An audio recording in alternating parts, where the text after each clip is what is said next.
Form, এগুলা সাধারণত বেশি ব্যবহার হয়। তাহলে এরা হচ্ছে লিঙ্কিং ভার্ব। ঠিক আছে, তাহলে লিঙ্কিং ভার্বের পরে বসতে পারে। তাহলে আমরা দেখতেছি কমপ্লিমেন্ট কোথায় বসবে, ইনট্রানজিটিভ ভার্বের ঠিক পরে অথবা লিঙ্কিং ভার্বের ঠিক পরে। কিন্তু ট্রানজিটিভ ভার্ব বা ট্রানজিটিভ কোয়ালিটি ভার্ব যদি তুমি ব্যবহার করো, সেক্ষেত্রে অবজেক্ট ব্যবহার করার পরে কিন্তু তোমাকে এই কমপ্লিমেন্ট ব্যবহার করতে হবে। ঠিক আছে, তাহলে এই জন্য আমরা দেখতে পাচ্ছি কমপ্লিমেন্টের পজিশন ট্রানজিটিভ ভার্ব হলে অবজেক্টের পরে ব্যবহার করতে হবে, আর যদি ইনট্রানজিটিভ বা লিঙ্কিং কোয়ালিটি ভার্ব ইউজ করো বা এটার পরে ব্যবহার করতে চাও, তাহলে শুধুমাত্র এই পজিশনে আমরা কমপ্লিমেন্টে ব্যবহার করে থাকি। ঠিক আছে, যেমন চেনার উপায় কি, চিনব কি করে, যে ভার্বকে বাংলায় আমরা যদি চিনতে চাই, তাহলে ভার্বকে বাংলায় কি করব, কোথায়, কখন, কিভাবে, কেন, কেমন। ঠিক আছে, বাংলা কি করবো, কোথায়, কখন, কিভাবে, কেমন, কেন।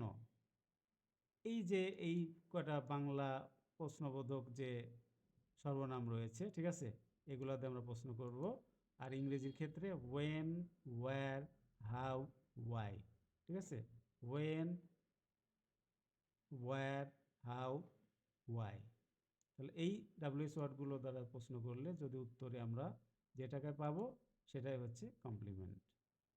ঠিক আছে, যেমন আমি কোথায় বাস করি, বাংলাদেশে বাস করি, ওয়্যার। আমি এখন ঢাকা যাচ্ছি, I am going to Dhaka now. কখন, ওয়েন, নাও। আমি বাসে করে ঢাকা যাচ্ছি, আমি কীভাবে ঢাকা যাচ্ছি, I am going to Dhaka by bus. তাহলে বাই বাস হচ্ছে আমার কাজের ধরন। লোকটি আস্তে আস্তে কথা বলে, দ্য ম্যান স্পিক স্লোলি। ঠিক আছে, তাহলে স্লোলি কীভাবে, আস্তে আস্তে। এই যে এগুলো, তো আমরা একটু কিছু এক্সাম্পল মাধ্যমে দেখি। তো বন্ধুরা কিছু ক্ষেত্রে খেয়াল করবে যে লিঙ্কিং ভার্ব কিন্তু বাক্যের একদম অবিচ্ছেদ্য অংশ হিসেবে কাজ করে, যেটাকে বাদ দিলে বাক্যের এই কমপ্লিমেন্ট কিন্তু বাক্যের অবিচ্ছেদ্য অংশ হিসেবে কাজ করতে হবে, বিশেষ করে লিঙ্কিং ভার্বের ক্ষেত্রে। যেমন ধরো I am A college, I M A college teacher, I M A college teacher. তাহলে এখানে দেখো আমি যদি এই কলেজ টিচারকে বাক্যে যদি কী করি, বাদ দিয়ে দিই, অর্থ কী তাহলে, আই অ্যাম, আমি হই, আমি একজন, আমি হই। এই আমি হই, সে হয়, তারা হয়, এটা শুধুমাত্র হয় হয় অর্থ ছাড়া আর কোনো অর্থ আমরা কিন্তু পাবো না। আর সেক্ষেত্রে যখন আমরা কমপ্লিমেন্টকে দিয়ে দিব, তখন কি হচ্ছে, যে I am A college teacher, I M A college teacher. তাহলে এখানে কি হচ্ছে, আমি একজন কলেজের শিক্ষক। আবার দেখা যাচ্ছে যে কি, স্কুল টিচার বা আদার কোনো পার্টস তুমি চেঞ্জ করে দিতে পারো। হ্যাঁ, আই অ্যাম অনেস্ট, আমি সৎ। তাহলে এখানে কি, অনেস্টের এটাও কিন্তু কমপ্লিমেন্ট। তুমি এটাকে বাদ দাও, কী হবে না, আই অ্যাম দিয়ে কোনো ডেফিনেট মিনিং আসবে না। ঠিক আছে, তো লিঙ্কিং ভার্বের সাথে আমরা যেগুলো ব্যবহার করি, এগুলো কিন্তু অবশ্যই খেয়াল রাখতে হবে যে এরা কিন্তু বাক্যের অবিচ্ছেদ্য অঙ্গ হিসেবে কাজ করে। আবার ট্রানজিটিভ ভার্বের সাথে কিন্তু হতে পারে, যেমন we made Kabir our captain, আমাদের দলনেতা। এখন যদি আওয়ার ক্যাপ্টেনকে আমরা বাদ দিয়ে দিই, উই মেড কবির, কী হলো, আমরা কবিরকে বানাইলাম, ওটা নাই মনে করো, তাহলে কি হচ্ছে না, বাক্যের অর্থ পরিপূর্ণ হচ্ছে না। ঠিক আছে, সেই ক্ষেত্রে অর্থ শুধু বাক্যের অর্থ না, এখানে আমরা এই কবিরের অর্থই পরিপূর্ণ হবে না, অবজেক্টের অর্থ ক্লিয়ার হচ্ছে না। যখন আমরা কি করলাম, আওয়ার ক্যাপ্টেন এটা দিয়ে দিলাম, তখন কিন্তু কবিরের অর্থ পরিপূর্ণ প্রকাশ পেল। We made Kabir our captain, কবিরকে আমাদের ক্যাপ্টেন বানাইলাম। ঠিক আছে, এক্ষেত্রেও কি হতে পারে, এই বটের অবজেক্ট হিসেবে ব্যবহার করা হয়েছে এখানে কিন্তু এই ফ্রেশ, এই অ্যাডজেক্টিভটা এই ফ্লাওয়ারের কী করছে, অর্থ পরিপূর্ণ করে দিচ্ছে। যে আমি কি বলে, সতেজ অবস্থায় কিছু ফুল কিনেছিলাম। সতেজ অবস্থা, এখানে কিন্তু এই ফ্লাওয়ারের একটা অবস্থা প্রকাশ করছে। ঠিক আছে, অর্থাৎ ফুলগুলো কী অবস্থায় কিনেছিলাম, ফ্রেশ অবস্থায়। তাহলে এখানে I subject, bought transitive verb, sunflower object, এবং এইটা হলো অর্থাৎ ফ্রেশ, এই অ্যাডজেক্টিভটা কিন্তু কমপ্লিমেন্ট হিসেবে ইউজ হয়েছে। ঠিক আছে, তো এইভাবে আমরা বাক্যে অবিচ্ছেদ্য অংশ হিসেবে আমরা কি করতে পারি, কমপ্লিমেন্ট ব্যবহার করতে পারি। আবার অতিরিক্ত বা এক্সট্রা ইনফরমেশান দেওয়ার জন্য, যেমন এখানে আমি যদি লিখি I bought some flowers fresh from new market থেকে আমি কিছু ফুল কিনেছিলাম সতেজ অবস্থায়, মানে তাজা ফুল কিনেছিলাম। এটাকে ইচ্ছা করলে এভাবে লেখা যেত, সাম ফ্রেশ ফ্লাওয়ার। অনেকে হয়তো প্রশ্ন করতে পারো যে এভাবে তো লেখা যায়। হ্যাঁ, লেখা যায়, কিন্তু ইংরেজি ভাষা ভিতরে অনেক ভেরিয়েশন আছে, ঠিক আছে? এই ভেরিয়েশনটা প্রকাশ করার জন্য এভাবে ইউজ হয়। I bought some fresh flowers, আমি কিছু সতেজ ফুল কিনেছিলাম, তাজা ফুল কিনেছিলাম, ঠিক আছে? এই একই কথা আমরা জাস্ট ফ্রেশকে যখন ফ্লাওয়ারের পরে দিচ্ছি তখন ওটা আলাদা একটা সেন্টেন্স প্যাটার্ন হয়ে যাচ্ছে, ঠিক আছে? তো যাই হোক বন্ধুরা, এইভাবে আমরা সেন্টেন্সে কমপ্লিমেন্টগুলো খুঁজে বের করার চেষ্টা করব, কি যে কোথায়, কখন, কিভাবে, কেন, কেমন। যেমন আমি কেমন, আই অ্যাম অনেস্ট, আমি সৎ। আমি কেমন? সৎ। তাহলে কেমন প্রশ্ন উত্তর পাইলাম, এটা কমপ্লিমেন্ট। এবং এই কমপ্লিমেন্ট কার? সাবজেক্ট সম্পর্কে তথ্য দিয়েছে। এজন্য এই কমপ্লিমেন্টের নাম হচ্ছে complement to the subject, to the object. এখানে আওয়ার ক্যাপ্টেন, এটা নাউন। এই নাউনটা কী করছে? কবির নাউনের অর্থ প্রকাশ করছে। এর অর্থ ক্লিয়ার করে দিয়েছে, noun complement to the object. ঠিক আছে? তাহলে আমরা পার্টস অফ স্পিচের ভিত্তিতে কমপ্লিমেন্টকে 3টে ভাগে ভাগ করতে পারি: noun complement, adjective complement, adverbial complement. আর এই 3টে কমপ্লিমেন্ট আবার কি হয়?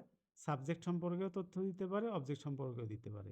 যখন সাবজেক্ট সম্পর্কে দিবে তখন কি বলবো? নাউন কমপ্লিমেন্ট যদি হয় তাহলে নাউন কমপ্লিমেন্ট সাবজেক্টের দিকে গেলে noun complement to the subject, noun to complement to the object, অবজেক্টের সাইডে যদি আসে। একই রকমভাবে অ্যাডজেক্টিভ কমপ্লিমেন্ট যদি ইউজ হয় সেক্ষেত্রে adjective complement to the subject, adjective complement to the object. আবার একই রকমভাবে adverbial complement to the subject সম্পর্কে করে। কীরকম? একটা এক্সাম্পল দিয়ে দেখাই।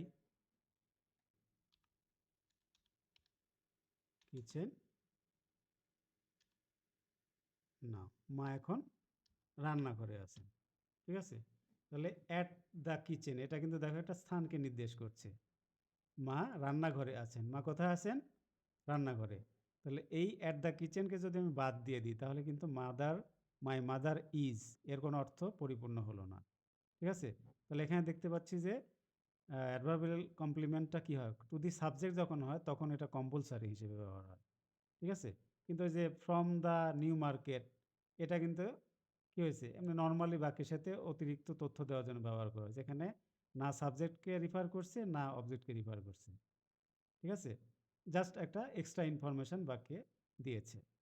তো যাই হোক, এভাবে আমরা দেখতে পাচ্ছি যে কমপ্লিমেন্টও বাক্যের অবিচ্ছেদ্য অংশ বা কম্পালসারি পার্টস হিসেবে ইউজ হতে পারে।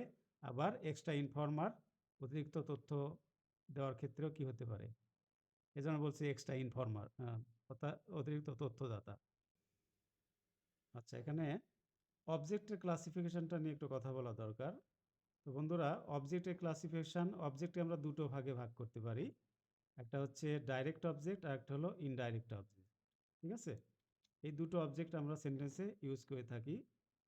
তো যখন দেখো, এটা খুবই সহজ একটা বিষয় যে ডাইরেক্ট আর ইনডাইরেক্ট হলো যে যদি কোনো বস্তুবাচক, ডাইরেক্ট অবজেক্টটা কি? কোনো বস্তুবাচক নাউন বা প্রোনাউন অবজেক্ট হিসেবে কাজ করলে তাকে ডাইরেক্ট অবজেক্ট বলে। সেটা কখন? যখন আমরা বাক্যে দুটো অর্থাৎ ডাই অবজেক্ট ব্যবহার করি, যেমন মি একটা, হ্যাঁ, আমাকে, এ পেন একটা। তাহলে কে বা কাকে প্রশ্নের উত্তর দিচ্ছে, তাহলে সেই ক্ষেত্রে কি হবে? এটা একটা অবজেক্ট, এটা একটা অবজেক্ট।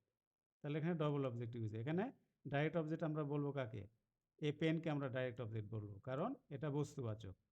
আর মিটা হলো ব্যক্তিবাচক। এজন্য ব্যক্তিবাচকের ক্ষেত্রে যদি ডাবল অবজেক্ট ইউজ করা হয় তাহলে ব্যক্তিবাচকটা হবে ইনডাইরেক্ট অবজেক্ট আর বস্তুবাচকটা হবে ডাইরেক্ট অবজেক্ট।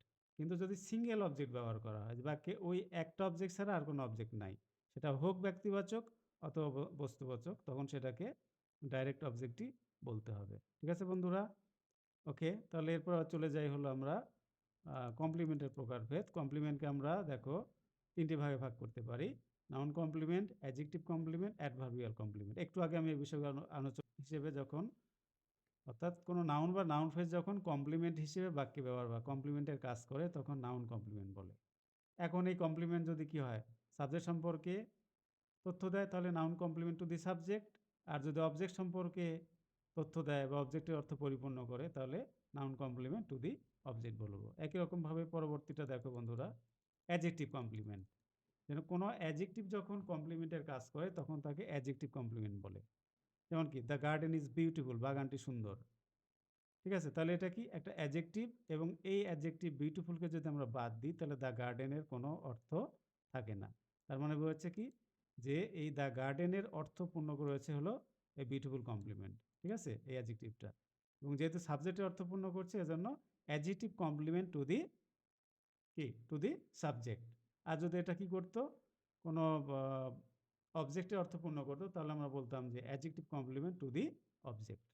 ঠিক আছে বন্ধুরা, ওকে, পরেরটা দেখো, অ্যাডভার্বিয়াল কমপ্লিমেন্ট, যে কমপ্লিমেন্ট দ্বারা কোনো স্থান, সময়, কোনো কাজ কিভাবে হয় এবং কারণ প্রকাশ করে তাকে অ্যাডভার্বিয়াল কমপ্লিমেন্ট বলে। ওই যে কোথায়, কখন, কিভাবে, কেন, এই কটা প্রশ্নের উত্তরে যেটা পাওয়া যাবে সেটাই হলো অ্যাডভার্বিয়াল কমপ্লিমেন্ট। ঠিক আছে, সেটা হতে পারে কি, আমরা তো আগেই বললাম যে অ্যাডভার্বিয়াল কমপ্লিমেন্টগুলো শুধুমাত্র সাবজেক্টিভ হতে পারে। কমপ্লিমেন্ট টু দি সাবজেক্ট আছে, the man is in the garden, লোকটি বাগানে, কোথায়, বাগানে। এখন ইন দ্য গার্ডেনকে যদি আমরা বাদ দিয়ে দিই তাহলে দ্য ম্যানের কোনো অর্থ পরিপূর্ণ হয় না। কাজেই এটা কি হচ্ছে, এই দ্য ম্যান সাবজেক্টের অর্থপূর্ণ করছে, এজন্য adverbial complement to the subject. I am reading the news attentively, আমি খুব মনোযোগ সহকারে খবরটি পড়ছি। তাহলে অ্যাটেন্টিভলি কিভাবে, মনোযোগ সহকারে, এটা কিন্তু আসলে ভার্বকে মডিফাই করেছে। আমার পড়ার কাজটা হচ্ছে কেমন, কিভাবে হচ্ছে, মনোযোগ সহকারে হচ্ছে। কাজে এটা সাবজেক্টকেও মডিফাই করেনি, অবজেক্টকেও মডিফাই করেনি, বরং ভার্বকে মডিফাই করেছে, অর্থাৎ বাক্যে অতিরিক্ত ইনফরমেশন দিয়েছে। এখানে পরে বাক্যতে I get up at 6 AM, আমি 6টার সময় ঘুম থেকে উঠি। তাহলে এখানে কখন উঠি, ঘুম থেকে 6টার সময়। কখন, 6টার সময়। এটা কখন প্রশ্নের উত্তর দিয়েছে, কাজেই এটাও কমপ্লিমেন্ট। যাই হোক বন্ধুরা, পরে দেখো আমি যেটা আলোচনা করেছিলাম ওই একই কথায়, যে কমপ্লিমেন্টগুলোকে আবার দুটি শ্রেণীতে বিভক্ত করা যায়, যথা সাবজেক্টিভ কমপ্লিমেন্ট বা অবজেক্টিভ কমপ্লিমেন্ট। অর্থাৎ যেটা সাবজেক্টের দিকে যায়, যেটাকে আমরা টু দি সাবজেক্ট বললাম, তাহলে সেটার নাম হচ্ছে সাবজেক্টিভ কমপ্লিমেন্ট। আর যেটাকে টু দি অবজেক্ট বললাম সেটা হচ্ছে অবজেক্টিভ কমপ্লিমেন্ট।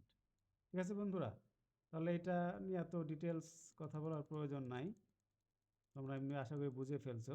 তো যাই হোক, আমরা এই পর্যন্ত আজকে শেষ করব আজকে ক্লাস। এরপরে আমাদের আলোচনা হবে কাইন্ডস অফ ভার্ব নিয়ে, এটাকে ডিটেলস আমরা আলোচনা করবো ইনশাল্লাহ। তো বন্ধুরা, আশা করি আজকে ক্লাস থেকে তোমরা অনেক কিছু জানতে পারলে। তাই ক্লাস শেষে তোমাদের কাছে একটা ছোট্ট অনুরোধ, অবশ্যই আমার ক্লাসগুলো যদি ভালো লাগে লাইক দিবে, আর কোনো সমস্যা থাকলে অবশ্যই কমেন্ট করবে, আর ক্লাস আমার ভিডিও অবশ্যই বন্ধুদের মধ্যে কি করবে, শেয়ার করে দিবে।